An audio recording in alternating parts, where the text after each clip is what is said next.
ആം ആദ്മി പാർട്ടിയുടെ തുടർഭരണത്തിന് ആപ്പായത് കോൺഗ്രസ്.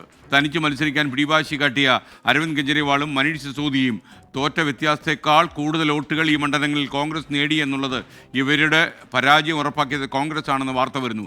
15 മണ്ഡലങ്ങളിൽ ആപ്പിന് തടയിട്ടത് കോൺഗ്രസ് ആണ്. ന്യൂഡൽഹി മണ്ഡലത്തിൽ അരവിന്ദ് കെജ്രിവാൾ തോറ്റത് 4089 വോട്ടിന്. ജയിച്ചത് BJPയുടെ പർവേഷ് വർമ്മ, മുൻ മുഖ്യമന്ത്രി സാഹിബ് സിംഗ് വർമ്മയുടെ മകൻ. ഇവിടെ മുൻ മുഖ്യമന്ത്രി ഷീലാ ദീക്ഷിതിന്റെ മകനും കോൺഗ്രസ് സ്ഥാനാർത്ഥിയുമായ സന്ദീപ് ദീക്ഷിത് പിടിച്ചത് 4568 വോട്ട്. ജംഗ്പുരയിൽ മനീഷ് സിസോദിയ തോറ്റത് 675 വോട്ടിന്.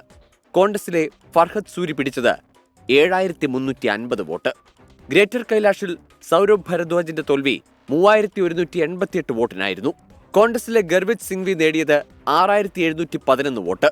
ത്രിലോക്പുരിയിൽ AAP വനിതാ നേതാവ് അഞ്ജന പർച്ച തോറ്റത് 392 വോട്ടിനെങ്കിൽ കോൺഗ്രസിലെ അമർദീപ് പിടിച്ചത് 6147 വോട്ട്.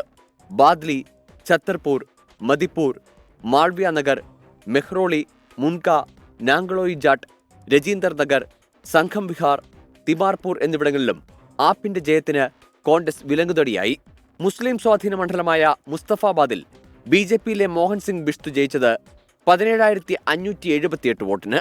ഇവിടെ AAPയിലെ അബീൽ അഹമ്മദ് ഖാന് തടസ്സമായത് ഒവൈസിയുടെ AIMIM സ്ഥാനാർത്ഥി മുഹമ്മദ് താഹിർ ഹുസൈൻ നേടിയ 33474 വോട്ടും കോൺഗ്രസിലെ അലി മെഹ്ദി നേടിയ 11763 വോട്ടുമാണ്.